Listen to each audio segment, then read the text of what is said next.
Capítulo 11. Relato das 3 amigas. Nas horas de lazer, é costume visitar amigos e parentes por aqui. Gostamos de nos reunir e conversar. O assunto preferido entre familiares são os parentes. Falamos a respeito dos entes queridos desencarnados, que não estão bem, e sobre os parentes encarnados. Trocam-se ideias e planeja-se ajuda. Na casa de vovó, recebem-se muitas visitas, e como estava sempre por ali, quando me convidavam, ficava junto, escutava as conversas, participava e com isso aprendia muito. Dona Amélia, uma das senhoras que moram conosco, recebeu a visita de sua neta Marina e da amiga dela, Isa, que residiam em outra colônia.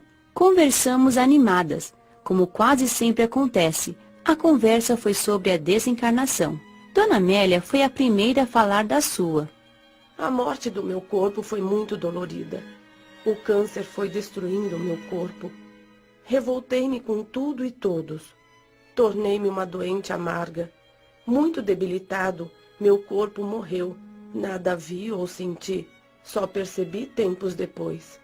Continuei a sofrer após o desencarne. Vaguei com dores pelo meu antigo lar. Sofri muito. Depois de muitos anos, fui socorrida.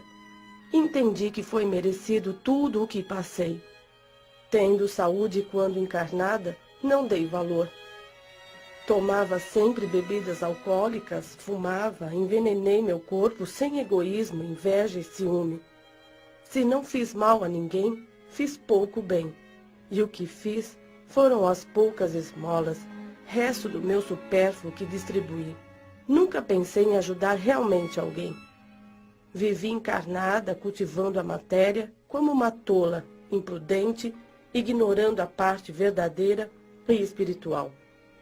A dor, a doença, tudo isso foi uma forma que havia escolhido, antes de reencarnar, para alertar-me. Mas fiquei revoltada e não sofri com a resignação.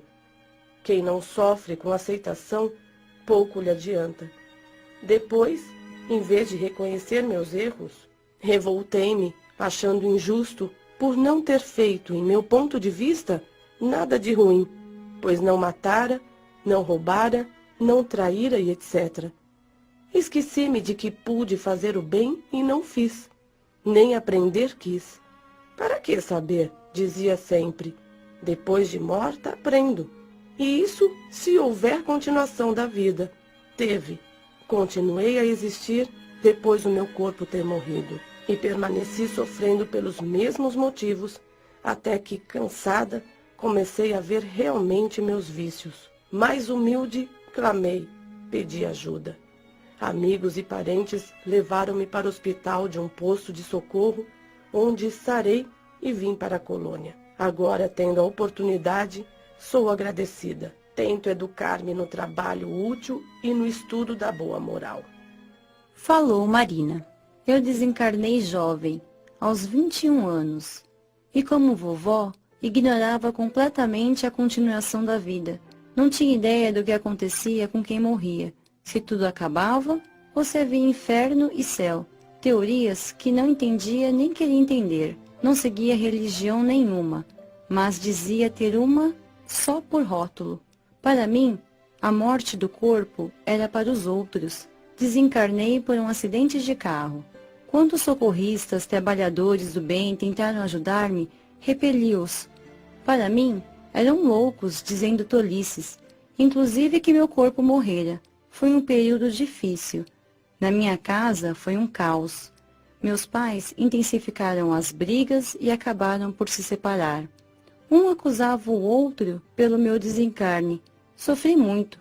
Julguei estar louca por não conseguir entender o que se passava e por não aceitar minha desencarnação.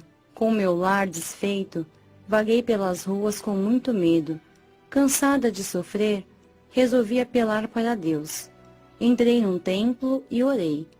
Senti-me melhor e resolvi ficar ali. Entendi que religião faz falta, pois quando se é religioso, sente-se proteção, e quando se é realmente sincero e devoto na religião, os sofrimentos são mais bem compreendidos e a morte não aterroriza tanto. Entendi que desencarnara, mas não sabia o que fazer para melhorar a situação. Fiquei naquele templo a orar junto com outros desencarnados e com encarnados que lá iam. A prece levou-me a meditar. O religioso sente-se proteção, e quando se é realmente sincero e devoto na religião, os sofrimentos são mais bem compreendidos e a morte não aterroriza tanto. Entendi que desencarnara, mas não sabia o que fazer para melhorar a situação. Fiquei naquele templo a orar junto com outros desencarnados e com encarnados que lá iam. A prece levou-me a meditar, a arrepender-me dos meus erros. Fiz muitos atos errados, fui egoísta e materialista. Nos 21 anos que passei encarnada, tinha muito do que me arrepender. Não saí mais do templo, temia os irmãos trevosos, tinha medo de que estes me prendessem. Eles não entravam no templo, mas via-os fora. Fiquei anos no templo, e quando me cansei, resolvi ser sincera comigo mesma e pedir socorro. Chorando, pedi ajuda a Deus, e trabalhadores do bem auxiliaram-me. Levei tempo para me recuperar no hospital de um posto de socorro. Hoje estou bem, sou grata, aprendo a viver aqui, anseio por melhorar moralmente e pôr em prática o que aprendo. Marina suspirou, mas não estava triste. As lembranças de tudo o que passou lhe davam forças para melhorar cada vez mais. Após uma pausa, foi a vez de Isa falar. Desencarnei por um tumor maligno no cérebro, depois de alguns meses doente. Estava com 16 anos. Seguia uma religião que, equivocadamente, me ensinou que com a morte, adormecia-se para acordar no julgamento de toda a humanidade, no fim dos tempos. Senti um torpor com a morte do corpo, uma espécie de sono. Achava que dormia, mas ao mesmo tempo via e ouvia, embora sem muita clareza, tudo o que se passava ao meu redor. Fiquei junto dos familiares quando velavam meu corpo. O desespero deles foi grande. Gritavam, choravam, sofriam horrivelmente. Sentia-me muito perturbada, mas também amparada. Escutava alguém me convidando para ir, partir. Meus familiares seguravam-me e não me esforcei para ir, pois não queria deixá-los sofrendo tanto. Após meu corpo ter sido enterrado e meus familiares terem ido embora, orei com fé. Meu Deus, ajudai-me. Então, socorristas me levaram para um posto de socorro, onde recebi auxílio. Tinha medo, pavor de dormir e não acordar, mas bondosamente os trabalhadores do posto de socorro tentavam explicar e me curar, porque a doença, o reflexo dela, ainda era forte em mim. Não me apavorei ao saber que meu corpo morrera. Decepcionei-me por não ser como pensava, como acreditava.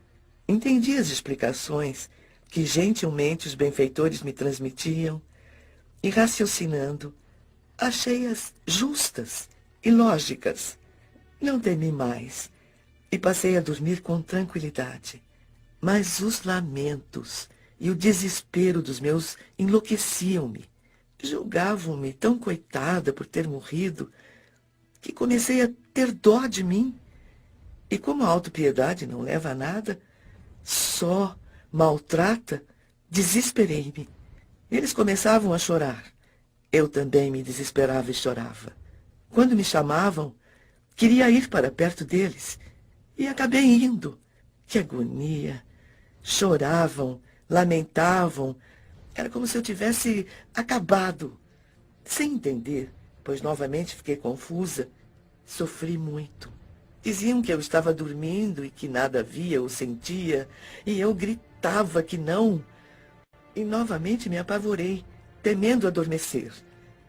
Detestei ficar no meu ex-lar e quis voltar ao posto de socorro, mas não sabia como. Lembrei de Jovina, uma caridosa enfermeira que cuidou de mim, e chamei por ela. Carinhosamente veio em minha ajuda, e senti alívio ao vê-la. Jovina, socorra-me! Implorei em lágrimas. Tire-me daqui. Me leve para um lugar onde não possa voltar mais. Ela trouxe-me para a colônia, onde fui internada no hospital do educandário, na ala para jovens. Tive de receber tratamento especial para superar e entender o desespero dos meus pais, para não dar importância a seus chamados e não sentir tanto.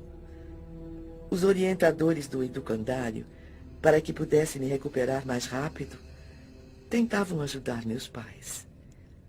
E como o sofrimento leva muitas pessoas a procurar ajuda, meus familiares aceitaram conversar com uma vizinha espírita que bondosamente lhes explicou que deveriam conformar-se com a vontade de Deus e que eu, sendo boa, estaria em bom lugar e por isso não deveriam chamar-me.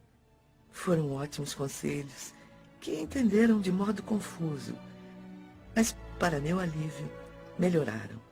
Não chamaram mais por mim e nem se desesperaram, sofrendo menos. Pude então me sentir mais aliviada e me esforçar para sarar, porque quando eles pensavam em mim como doente, com dores, transmitiam-me isso, dificultando meu desligamento dos reflexos da doença. Sarei e, sentindo-me bem, comecei a interessar-me em conhecer o educandário, a colônia, a fazer amizade. Aí apareceu outro problema. Julgavam-me santa, anjo, e encheram-me de pedidos. Pediram-me de tudo, para ir bem na prova da escola, para ter saúde, para não chover ou para chover, sarar da dor de cabeça, achar objetos perdidos, etc. O pior é que incentivavam todos os familiares, amigos e vizinhos a fazê-lo. Sentia esses pedidos e agoniava. Queria ajudá-los, mas como fazer? Instrutores do educandário tentaram outra vez ajudá-los para que eu melhorasse.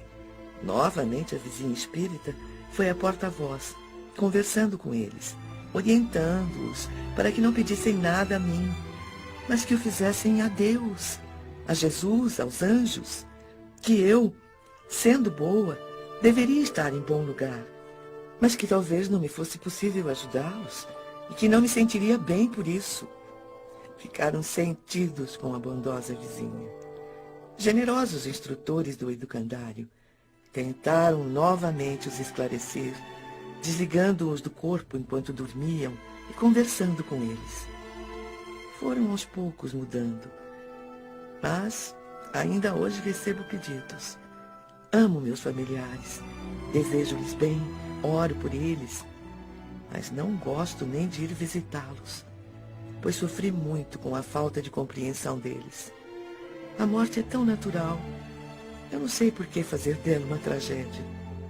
Demorei muito tempo internada no hospital, tendo depois que fazer um acompanhamento com orientadores até me sentir segura. Amo a vida de desencarnada. Sinto-me muito bem no educandário, mas não foi fácil. A conversa continuou agradável por mais tempo. Depois nossas visitantes despediram-se e foram embora. Fiquei a pensar.